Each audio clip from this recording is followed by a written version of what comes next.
at the moment?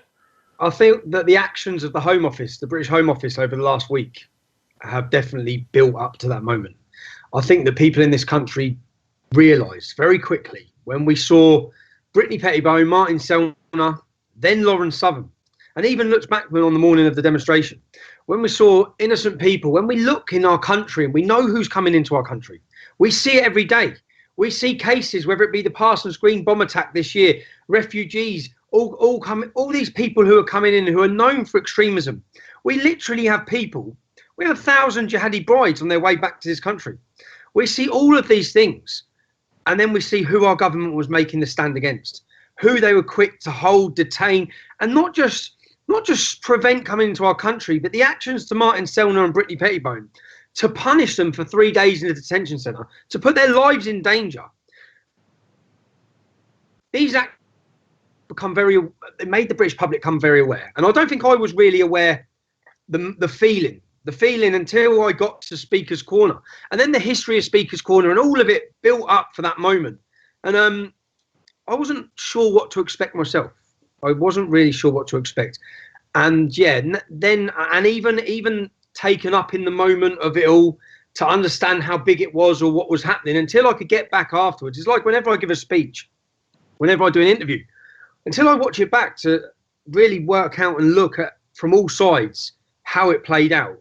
It's only then that I realised what a success the day was, what a stand it was, and also the feeling amongst the British people that everyone feels that it wasn't just about this week. People have felt for years that our rights, our freedoms, our ability to talk, our ability to criticise, with all the new hate speech laws, everyone feels gagged, everyone feels silenced. And this was a moment where everyone was coming out and saying enough is enough and no more. We will speak, we will criticise. And Speaker's Corner would be the pivotal point for that. Well, what happened with Lauren and Martin and Brittany was truly astounding to me in how much it illuminated who's welcome and who's not welcome in the country, because you've got returning jihadis taking up residence and being well funded by the UK government. You have radicals and extremists of every kind pouring in. Nothing is done to stop them. And here you have peaceful people who wish to share a message of freedom and tradition and responsibility and European glory, and they're not allowed in. So they can have closed borders, just not to people from the European, but only to people from the European tradition. And I think that was kind of a really incandescent light bulb in people's minds, just to wake them up to where things stand. You can have open borders if you're an extremist, but if you're not an extremist, you can't come in. And that, to me, was a powerful moment. Huge, because you are right. When you look at even one of the terrorist attacks, the London Bridge attack last year, that man had tried to join ISIS. He was an Italian. He was of Moroccan descent living in Italy. He tried to go and fight for ISIS. He was stopped. Italy then made all European countries aware of who he was. He then flies into our country unchallenged, unstopped. It's not like there's one example of this. There's literally hundreds, if not thousands of examples over the last few years of Muslim radicals and extremists who have not been prevented and not been stopped. We've got one man touring British mosques now who's actually banned from preaching in Pakistan. He's that extreme. And he's touring our mosques. So yes, it was a light bulb moment for many people to see, whoa, look who they're stopping. And look how secure they can be and how quick they can be to not allow certain people in. And the reality for everyone is, and everyone realises, that we have this privileged minority in our country, a special minority, who can't be criticised, who cannot be upset. That's all this was about. That's all this was about, was the fact that if Brittany or Martin Selner come in, it could upset the Islamic community. That's it. And when you see that we have certain politicians in Scotland as well, I'm in Scotland now, we have certain politicians in Scotland, we have certain campaigns, massive campaigns in this country, to bring back some of the young girls that they say were groomed. They say some of the girls that went out to fight for ISIS, some of the young British Muslim girls who went to join ISIS. There's campaigns to have them brought back, massive campaigns. People all openly supporting it. And when these three people were stopped, or 4 people were stopped, really, it's only been, I haven't seen not one single MP speak up, not one, speak up and speak out for the people who felt that they should have been allowed in. And I think that it shows a worrying start. If this is what they're going to do now, because anyone in this country has seen what they've done to try to do to silence me. If they're going to do this now, and now they're going to detain journalists who they disagree with their views, then it's a scary path we're heading down as a country. Well, it's a very certain path where it ends up, because to me, the calculation on the part of the government is quite clear that they're not going to get much trouble from the white Christians, but they might get trouble from the Islamic extremists. And so it is simply a matter of an amoral calculation of costs and benefits. And to me, this recognition of this basic fact means that, okay, it's the old saying, the squeaky wheel gets the grease. Who gets appeased? Well, the group that people are most frightened of. What that does is it encourages people to escalate aggression, attacks, threats, violence, and so on, because that has been clearly signaled by the state. This is how you get your way. This is how you get us to bend to your will. And that lesson is not going to be, it's not just going to be confined to one group over time. To be honest, our government done the same with the IRA. So our government showed that certain actions worked. They've allowed people to see that. And it's the same. It's the same with the Islamic community. It's the same. Their terrorism does work. Our government are cowards and they're afraid, and they bend to everything and anything that they demand. And people have seen that this week. And that's one good thing. I know Martin Sellner said that. This has completely exposed your government. And what gets me, Stefan, is that they don't care. They don't care. It's like when the police would make a decision against me, and I think, what, you're actually going to do this? And everyone's going to see you do it. And you don't care that everyone can blatantly see the persecution you're doing. They have not cared at all making these decisions, even though the whole world, look, as far from Canada to America, have watched on Britain this week and felt ashamed and disgusted and alarmed at the levels they're going to prevent people coming in who talk about Islam. Not a single care. Not a single care. There's not one bit of worry from the government, so long as the Muslim community are not going to want to blow things up and attack people. But that doesn't change, because they still do. They still will, and it just delays their process. Well, and delay, of course, as we know from demographics, might be the entire end game as far as things go at the moment. And this strikes me as well. You know, the America and Great Britain, of course, have the special relationship, defeated fascists and totalitarians in 2 world wars. And now, of course, if Donald Trump wants to try and get into London, he's going to have significant problems. But if you're a returning jihadist, we paved the way with gold, and here's some free housing and healthcare. And that is truly an astonishing thing to see, based upon at least how I grew up, which was the recognition of this special relationship between the US and the UK. We've just seen the King of Saudi just last week come into our country. As I was in London, as I looked to the right, I saw huge billboards, massive billboards with pictures of him, welcoming him everywhere across our capital city. I saw no protests, no demonstrations. This is a man, and in comparison, this is a royal family who execute people. People are murdered for leaving Islam. The oppression of women, all of these problems that these feminists and these people who scream about Donald Trump should be angry about. And complete silence from our whole government and from our country. He was completely welcomed into our nation. And you're right. And then Donald Trump still has not come to Britain yet, because and at the moment he does, I hope that the British public come out in their hundreds of thousands in support of him, because otherwise it's going to be such an embarrassing moment for this country if we allow the vocal, they're not the majority of the British public, I'd say, support and love Donald Trump. But what we see is the minority of far left and the vocal media who control everything. You would think that people hate Donald Trump in this country. That's how it'd be led to believe, because of the way it's pushed. But they don't. The general public don't. And I hope that just as they come out on Speaker's Corner in a historic day, I hope that if Donald Trump does come to our country, that people line those streets in massive numbers and massive ways. Yeah. It is a strange turn of events. And Where do you think things stand with regards to this endless series of horrors that are coming out in Telford and Rotherham and other places? Telford, of course, in particular, where you have well north of 1,000 young white girls preyed upon by this Pakistani Muslims, a tiny percentage of the population. The vast majority of these kind of pedophile gangs are targeting these white girls. I mean, what is it going to take for people to say, we really need to stop and reassess this process? I mean, how many children are going to be burnt on the altar of political correctness before people start to ask some fundamental questions about what the hell is going on in the country? We held a demonstration there as the English Defence League in Telford over these exact issues 7 years ago. 7 years ago in that exact city. And at that time, we were shouted down again. What will it take?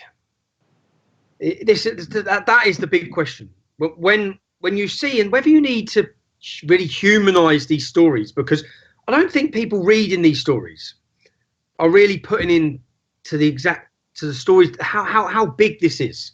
For example, if you stop the average British man in the street and you asked him, are you aware that an 11-year-old girl, that an iron rod was heated up with the letter M and it was burned and scalded onto her backside because she was the property of a man called Mohammed at the age of 11 in a city called Oxford, then most people would not be aware of that. If you said, would you be aware that a young girl's tongue was taken to a table and a nail was put through it in one of the sessions where she was being groomed and raped by gangs of men? Most people would not be aware of that. If you asked, would you be aware that there was a 12-year-old girl in a room as 50 Muslim men queued outside the door, one by one, to come in the whole of that night and gang rape her? Most men would not be aware of the details of these stories. So people say, oh, Rotherham. Yes, we know girls got raped. People say Telford. I think they really need to, every British member of the British public should be fully aware of the details of what's happened to these children, because the sadistic nature, this wasn't about men pleasing their sexual desires. This was about absolutely taking those children and destroying them, and sadistically destroying them as a weapon of war. When you read into the details, this was nothing. This was not a gang rape. This was not This was actually done to destroy the children. I spoke this week to a father whose daughter was 12 years old, who has been gang raped as well in another city called Bury. They took her into the park at the age of 12. Picture this. If you've got a daughter, or anyone's got a daughter, a 12-year-old daughter, they took her, they gang raped her, then they poured a canister of petrol over her entire body while she's naked in a park to scare the living hell out of her as a child. So people really need to really look and read into the stories, and not just the stories, but then understand the lengths that the government and the police went to facilitate and accommodate all of this. Now, there's 10 people who refused a public inquiry. So there were calls for a public inquiry into Telford a number of years ago. And there's 10 people, all part of the Labour Party, all hiding and covering their own backsides, who refused a public inquiry, who went, and I said, the next thing I want to do is find these 10 people. Find these 10 people, make them famous, put a camera in their face and say, these are the people that are hiding it. These are the people that still today, Stefan, when you read the crimes of what's happened to our country and our children, and you understand that not one single person in position of power, not one police officer, not one council worker, social worker, not one person who allowed and facilitated all of this to happen, not one of them has been brought to justice. No one has faced criminal charges. Even the people who resigned have resigned with full pensions. So the message has not been sent out at all, because every single police officer, I think there's 43 police officers that were investigated in just Rotherham. Every police officer, every council worker, all of them that knew this was happening must be imprisoned, must lose pensions, all of them, to send a message out that what they've done is wrong, so that other councils where we know this is still happening across our entire country, so that those countries are too scared to allow it to happen.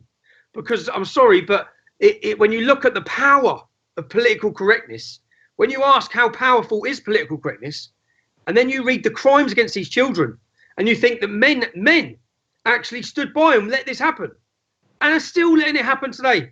From the length and breadth of Britain, when people understand this isn't Rotherham, this isn't Telford, this is every single town and city in our country is happening in. Every town and city. In fact, Stefan, if you look at the Muslim population in Telford and in Rotherham, it's very low. Again, I said at the time with Rotherham, I feel Rotherham's been used as a scapegoat town.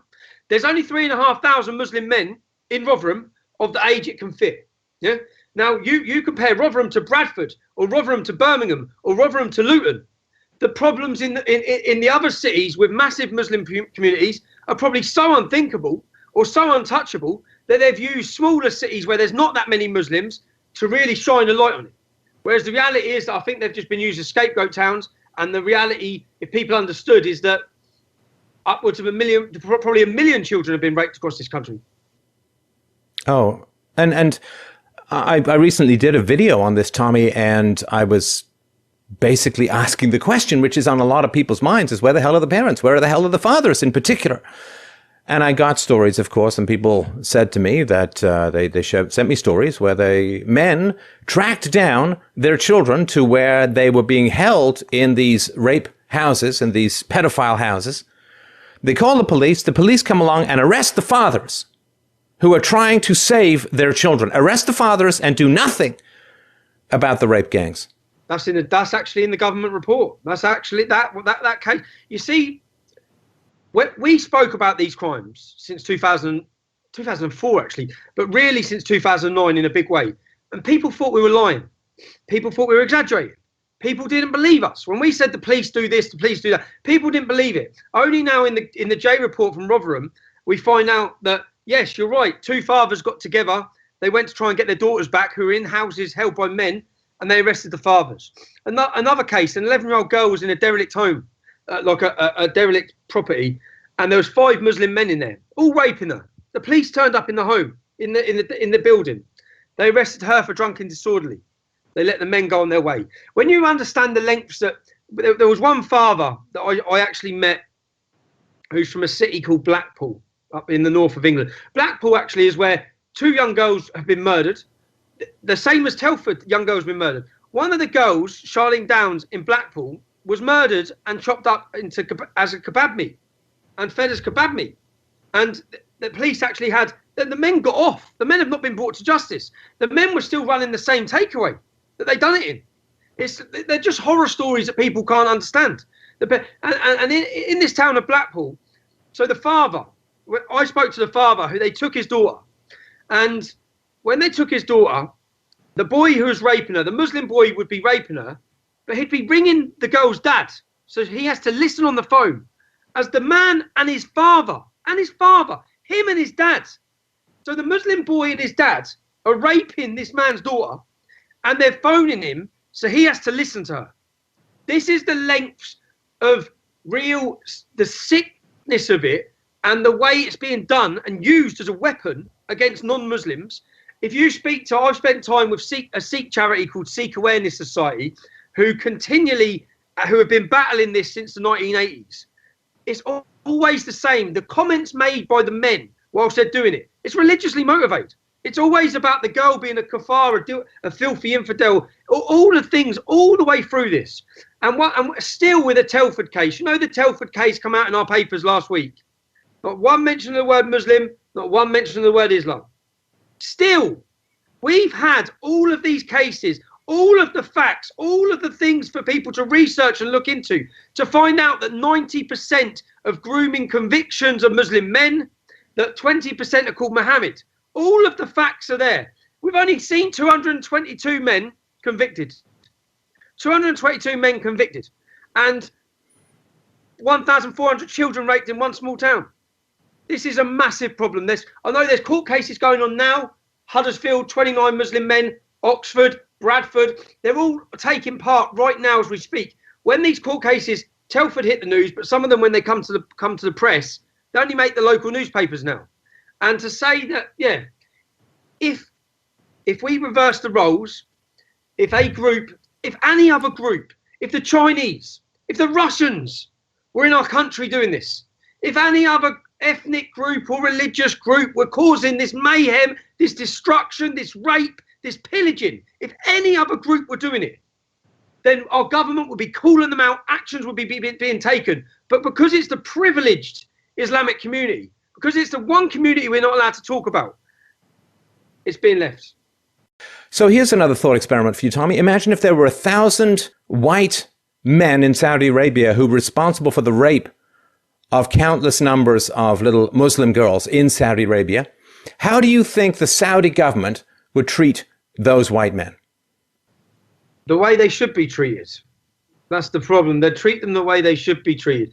When we have this one section of our country, this one community, and if you look at it's again, Stefan, if you look at the numbers and you go through Rotherham and you go through the detailed reports and you listen to the girls say how many men raped them on how many nights, and then you look at the demographic and you see that, well, there's only 3,500 Muslim men in this town. How many of them were involved? How many men were? It no longer the little threshold, the little argument that it's a small minority. No, it doesn't weigh anymore. That does not weigh anymore when you've got girls saying that they were raped by 30 men in one night, and then you start looking at the ages and you've got 1,400 victims, and each victim has been raped by this many men, and then you look and see there's only 3,500 Muslim men in that community, and then we are also aware that all of the members of the community, the mosque leaders, everyone knew it's happening. We see Anne Cryer was an MP for the Dewsbury area. She went to the imams and she begged them. 2010, she begged them to help with this problem. They refused. Even now, after all these problems, we have 2,000 British mosques. Only 500 come out and took part in a scheme to talk about the grooming issues. The other 1,500 didn't. What we also see is who's getting the funding and who's getting the money to tackle this now. Muslim groups. This is where it's just, no matter what they do, no matter how much terrorism they cause, they benefit. I was talking to a Muslim lady, and bearing in mind I've worked with Sikh Awareness Society, who are a volunteer charity, who have received no government funding, who have relocated, probably upwards of 10 children have been moved out of this country. Some have been taken to Canada. So when the girls are groomed and attacked, this Sikh charity go in. They don't just help. They don't just help Sikh victims. They help all victims. They go in. They know they have to get the girl out of the area. They have safe houses around the country they take them to. Yeah? This is what this charity does. They work tirelessly. I've travelled the country listening to them, meeting victims with them. And then I meet this, I'm taking part in a debate, and I meet this Muslim woman who she says, I do grooming workshops. I said, what do you mean you do grooming workshops? Well, I work with all the taxi companies. So I spend time with the taxi drivers, making sure they're aware of the risks of grooming and what to do in this. I said, all right, so you're a Muslim woman and you run what group? And it's a Muslim group. And who funds that? The government. So the government fund you, the Muslim woman, and your Muslim group to talk about grooming. I said, how many grooming victims do you know or have you met? None. So you haven't even met a victim, but here you are as a company getting so much money plowed into you of our money again, so you can sit down and tell taxi drivers that it's not good to rape kids. Like they don't already know that. Like, and then we hear some politicians saying it's the access because it was taxi drivers because it's an easy access. No, because there's not gangs of white taxi drivers in other cities doing this. This is happening because of an ideological belief that you believe or they believe as a community that our women are filth, that the legal age for sex is once you start your period. That all of these beliefs, and the reason it's happening is because of your ideological and religious beliefs. That's why this is happening. And all they have to do to justify their actions, all they have to do is accept that we're in a house of war. Because if this is a house of war and we have house of God, all they have to do is that, and then it becomes acceptable. Because as we know, Muhammad took sexual slaves across his country, and that's wherever he was, and that's exactly what we're seeing. And I'll ask anyone: are you telling me that these children in Rotherham were not taken as sexual slaves? They were taken as sexual slaves, and that's exactly what's prohibited within the Quran and by Muhammad. And you've probably seen these reports and been horrified at them, as I have, Tommy, that you have British policemen who are openly stating in their reports that 11-year-old rape victims are somehow consenting. I've seen it. This was Telford. I've also seen the same police force saying that religion played no matter in this. Race played no matter in this. Oh, It makes me sick. It's sickening. And then this is don't you see that police officer there? They're the people that need to be brought to justice. He needs to be locked up indefinitely. He needs to have no pension. He needs to face the consequences for what he's allowed to happen. But none of them have. None of them have. Well, even the calls for a real public inquiry. We saw the inquiry in Rotherham, which is what all the data and all the statistics we talk about, it comes from this inquiry. Mothers in Keighley and in Bradford have been demanding and calling for the same sort of inquiry, but they've been refused. To this point so far, Telford, they've refused. What we need a public inquiry is to whether this is sanctioned within Islam, whether what these men are doing is accepted within Islam, whether the crimes they're committing are wrong within Islam. So we need to understand the link between Islam and the actions of these men, so that we don't keep calling them Asian grooming gangs. So we don't talk about even the word grooming. It's like you're grooming a dog.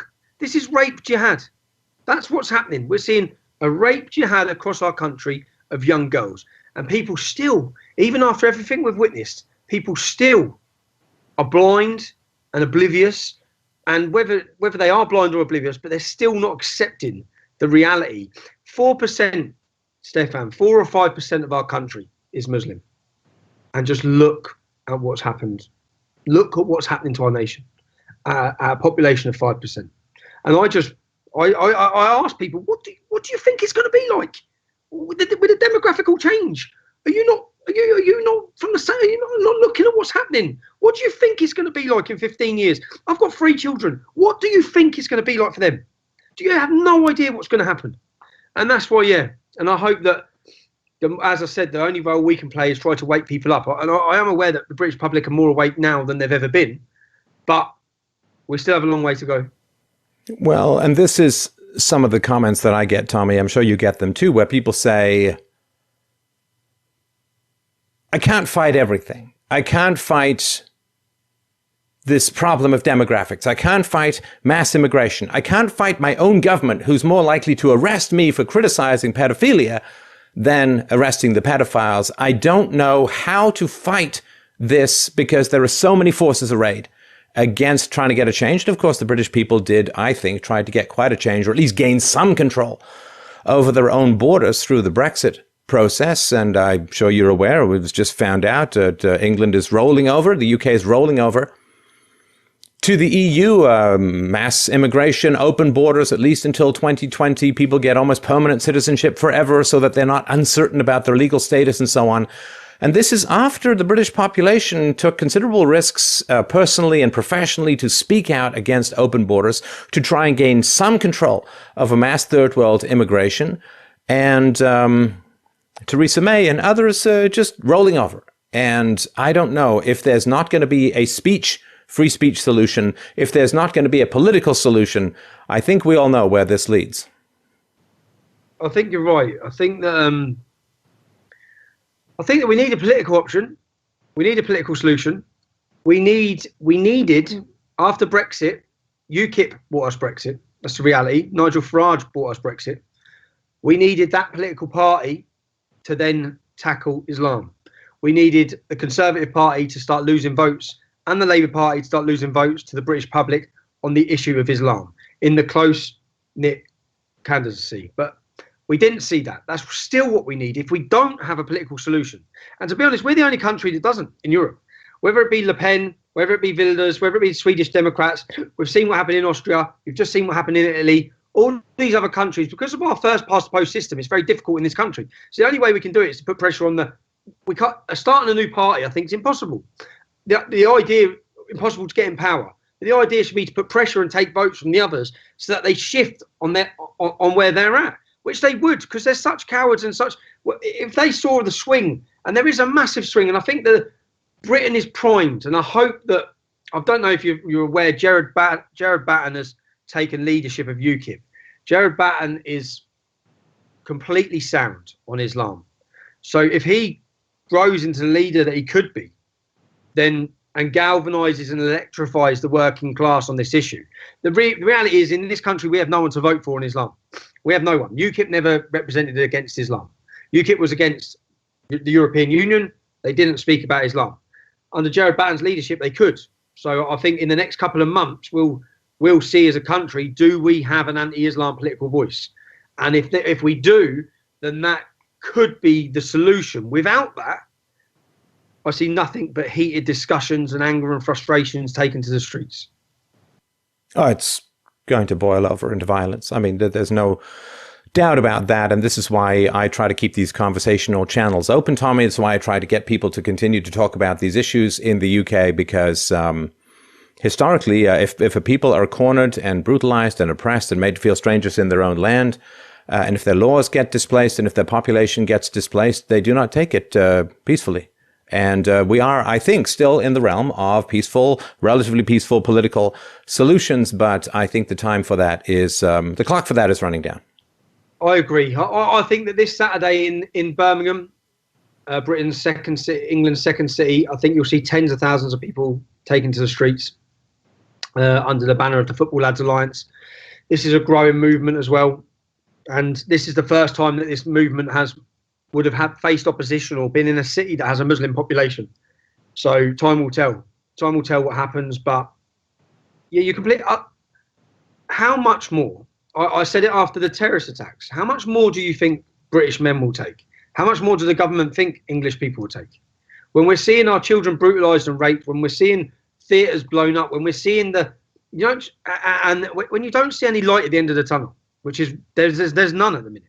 The government have made no stops to stop ISIS fighters. They're actually welcoming them back jihadi brides. When we see all of these things, we see that no measures or lengths are being taken or put in to detain 23,000 Muslims on a watch list. But we see lengths are being made to stop and prevent journalists or people coming into our country who want to talk about that. When you see that, that's a dangerous mix. And I always say that if you pull that and you make people feel like there is no solution, then you'll create monsters. And I said this with the Darren Osborne case. I don't know what else they think's going to happen. It's like they're building it up to happen. They're allowing it to happen. Yeah. No, it almost feels like an engineered conflict. When you see the UK law enforcement leaping into action because some guy made a joke video of a dog who looks like Hitler, and this guy gets dragged through the court system and so on. But open pedophiles where the fathers are pointing through the window saying they're in there now with my daughter's blood on their hands, and nothing happens. It has become a mix of Kafka, of Dostoevsky, and of Dante's Inferno, that there is a kind of hellscape that is rising in the British landscape as far as I can see it. And those of us, like yourself in particular, of course, Tommy, who are valiantly trying to find verbal free speech informed solutions, it is almost like you're being pushed aside because they want this kind of battle. It's hard to imagine how they think it's going to occur in any other direction. I agree. And the case you're on about with the dog, that's actually why I'm in Scotland. I don't know if you're aware that he's in court in the morning. It's tomorrow morning, right, Count Dankula? So just help people who are not up to speed on that travesty. So Count Dankula is a man in Scotland who made a comical video. He took his dog, his partner's dog, and he taught her dog while his partner was away. It's a dog that she loves, cute little gorgeous dog.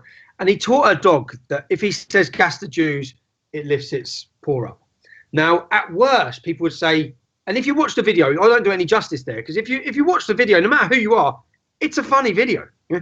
And it's humour. And whether at worst people could say it's bad taste humour, but a crime to put someone in prison. When we go through, whether it be Monty Python or we look through comedy sketches, or we get comedians who make jokes, whether they be racist jokes or religious jokes, are you going to start imprisoning them? And this is where the level of free speech has gone, and that's why, following on from what just happened this weekend in Speaker's Corner, that's why I've come to Scotland to report on this, because if this man goes to prison tomorrow, if he goes to prison for a joke, he clearly is not an anti-Semite. He clearly is not a Nazi. He clearly was having a wind-up and a joke with a dog and making a humorous video. And if he goes to prison tomorrow, then it's another shift. And basically what they want to do, what they want to have in our country, they want to have us being raped, they want to have terrorist attacks constantly, and they don't even want us to have the ability to talk about it. Because in the last couple of weeks, we've seen Sadiq Khan out in Texas, We've seen another Labour MP with the CEOs from YouTube, and what they've done, and this is when I can see how it's all playing out. Basically, that Darren Osborne court case, which was the man who run the truck into Muslims, at the start of that court case, in the opening of that trial, they mentioned me, Tommy Robinson, and they said I had Twitter direct messages with this man. No, I didn't. It's a complete lie. I'm actually going through court proceedings against them.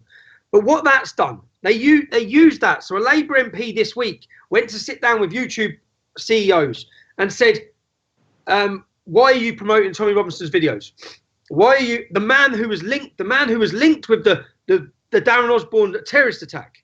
Well, I wasn't linked, but they've used that false allegation to now try and silence me on YouTube. And this is where we're headed. And then you've got Sadiq Khan talking in Texas. And then I think they made a statement today saying that the wild west of the internet, the wild west of you can say whatever you want on the internet days are gone. Now, under these hate crime, I've seen just 3 days ago, Baroness Varsi in British Parliament.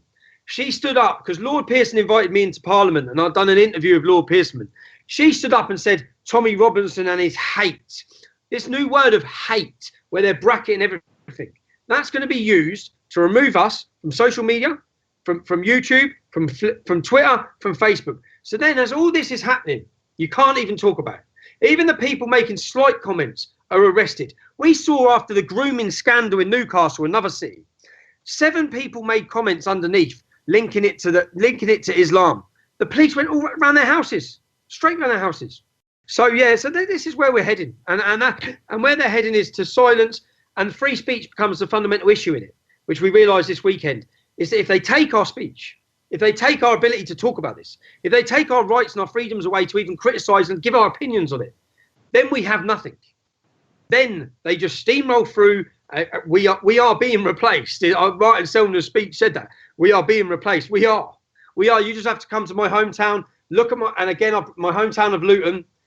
By 2030, the Pakistani and Bangladeshi community will increase by 70 to 77%. The white population of that town, or the non-Muslim population of that town, will go right the way down to 15%. That's happened in my lifetime. That's happened in my lifetime. That's how quickly it can happen. That's what people who, if you're sitting in America, if you're sitting in Canada, and you've just got small numbers coming, you don't realise how, like that. It's like, oh my God, what has happened here? And with the open border policies, with the influx of refugees, and there can be no mistake currently with what's happening across Europe that this is planned and orchestrated. And I'm just glad that we have some people like Viktor Orban.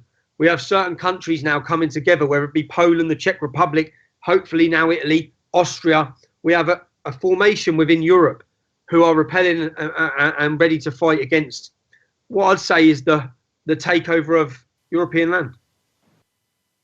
Yeah, I mean, it is incredible how quickly demographics can change, particularly when, of course, you tax one group and use it to fund the birth rate of another group. It's not even an organic process, so to speak. I mean, you're paying people to come in, you're giving them huge amounts of money, you're giving them free healthcare, free education, subsidized housing, and then you pay them, sometimes through welfare benefits, per child.